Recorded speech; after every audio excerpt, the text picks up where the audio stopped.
Olá, pessoal. Meu nome é Mariana, eu sou integrante do PET Direito da UFPR e esse é mais um vídeo da série PET Explica.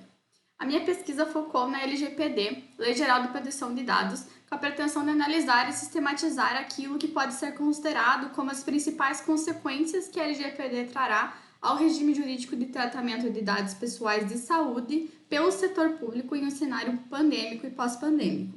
Primeiramente, o contexto da promulgação da Lei 13.709 de 2018.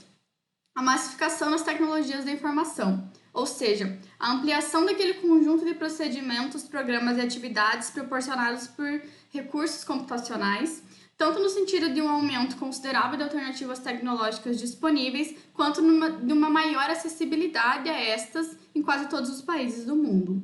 Consequentemente, a gente tem uma sociedade progressivamente mais técnica e digital, onde as informações tratadas são cada vez mais fluidas e se exige um fluxo de dados pessoais cada vez mais veloz. A isso se chama a sociedade da informação.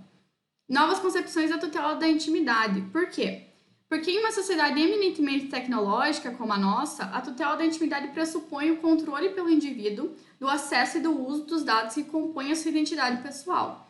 Isso porque a intimidade está cada vez mais relativizada ante a ampliação dos meios de acesso e captação de dados e informações pessoais e, uma vez constantemente requeridos e tratados e utilizados, os dados pessoais podem ser considerados projeções diretas da personalidade.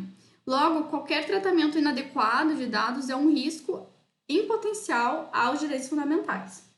Ou seja, a tendência exige uma resposta jurídica à altura e que corresponda ao aprimoramento tecnológico com o qual convivemos. O advento da LGPD, nesse contexto, é importante frisar que ele vem de uma tendência mundial voltada à proteção dos direitos dos cidadãos no uso dos seus dados. O maior exemplo disso é a GDPR, General Protection Regulation, da União Europeia, e muito embora o ordenamento jurídico brasileiro já possuísse algumas normas setoriais mencionando a proteção de dados, como é o caso do Código de Defesa do Consumidor, da Lei de Acesso à Informação e do Marco Civil da Internet, até então não existia uma lei que se aplicasse a todos os setores econômicos, incluindo o setor público, como é o caso da LGPD. E qual vai ser o contexto do início da vigência da LGPD? Bom, entre dezembro de 2019 e início de 2020, como todos sabem, a Covid-19, logo em seguida uma emergência de saúde pública de importância mundial, decorrente da pandemia, e o que a gente percebe é que a Covid tem sido uma lente de aumento.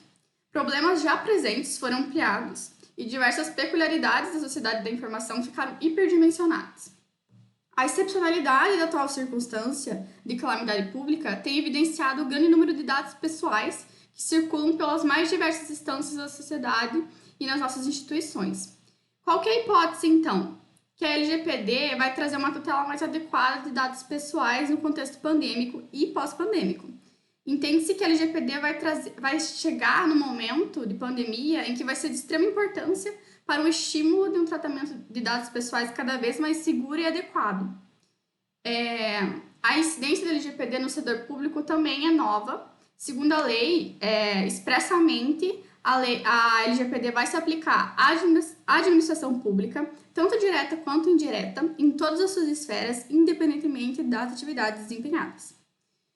Em se tratando de dados pessoais referentes à saúde, especificamente, a LGPD classifica-os como dados pessoais sensíveis.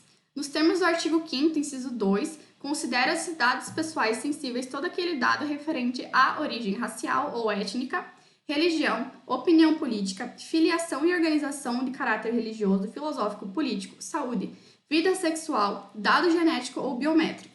Segundo Bruno e Ricardo Bioni, os dados sensíveis compreendem uma tipologia diferente em razão do seu conteúdo capaz de oferecer uma especial vulnerabilidade, qual seja a possibilidade de discriminação. Por esse motivo, é de suma importância a constante averiguação do princípio da isonomia no tratamento desses dados pessoais sensíveis, e é por esse motivo também que as leis de proteção de dados pessoais mundialmente costumam atribuir um regime jurídico mais protetivo a esse elenco de dados.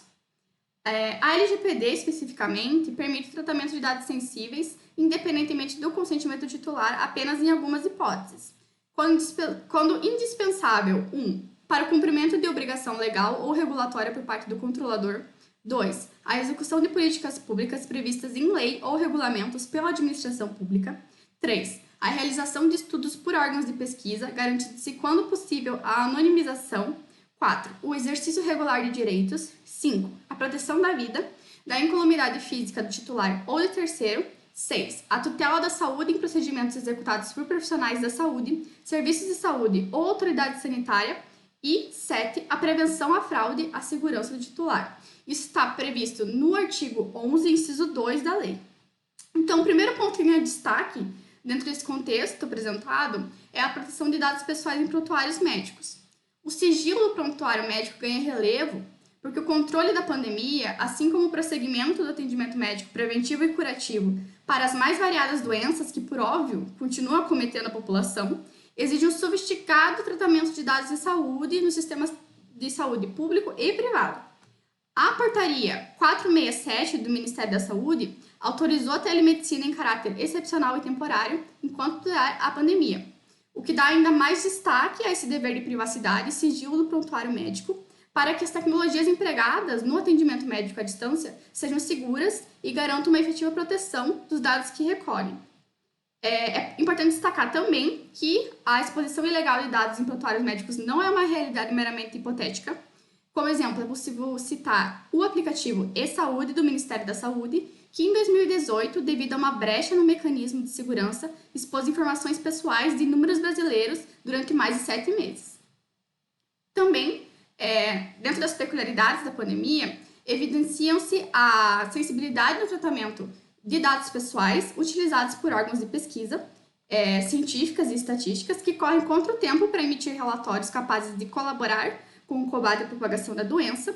A título ilustrativo, cite-se a MP 954, que muito embora já tenha encerrado seu prazo de vigência e outrora tido seus efeitos suspendidos pelo Supremo Tribunal Federal, foi editada para permitir o compartilhamento de dados por empresas de telecomunicações com o IBGE, para fins de suporte e estudos estatísticos oficiais durante a pandemia da Covid-19.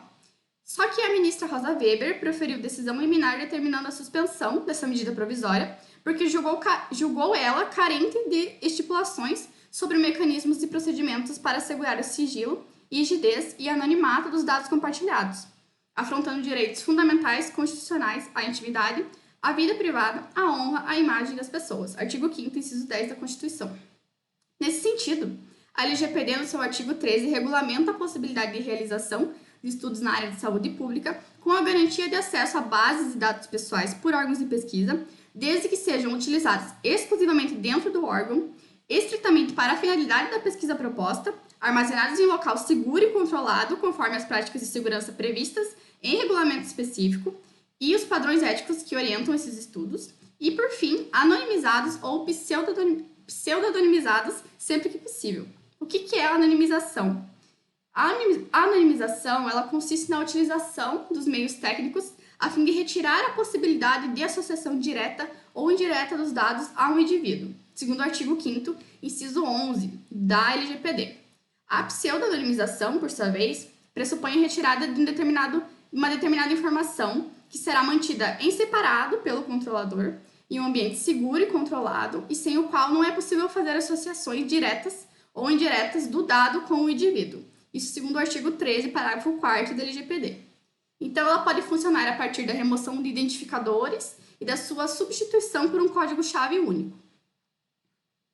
Por fim, que é talvez um dos pontos mais polêmicos sobre a proteção de dados e a pandemia da Covid-19, é a vigilância via aplicativos, Bluetooth, GPS e outras tecnologias. Vários casos internacionais também têm ganhado espaço nos noticiários, que consistem nessa implementação de tecnologias de rastreamento populacional para monitoramento de infectados. Na China, por exemplo, foi implementado um aplicativo cuja tecnologia exibe um código QR que altera sua cor conforme o nível de liberdade e o risco de contágio dos cidadãos. E podemos citar também Hong Kong, em que foi usado o aplicativo Stay Home Safe, que funciona a partir de um sensor colocado no pulso das pessoas em quarentena e monitora a localização do indivíduo. Então, por fim, medidas excepcionais em contextos excepcionais. É importante ressaltar que em um cenário de emergência, como estamos vivendo, Todas essas decisões que envolvem o tratamento de dados pessoais devem estar de acordo com os princípios da finalidade e da necessidade. Trazendo para a LGPD, isso está previsto no artigo 6º, inciso 1 e 3, de tal modo que sejam utilizadas tão somente para o cumprimento das medidas sanitárias emergenciais, com o menor ônus possível aos titulares dos dados tratados. E, não mais havendo emergência sanitária, só poderá ocorrer mediante consentimento do titular dos dados, ou seja, supervenientemente, ou caso supervenientemente passe a se enquadrar nas hipóteses do artigo 11 da LGPD, que autoriza esse tratamento, e do contrário, encerrado o tratamento fundamentado na situação emergencial, se não se enquadrarem nas exceções legais do artigo 16 da mesma lei, os dados pessoais deverão ser eliminados. É isso, pessoal. Espero que tenham gostado e até mais.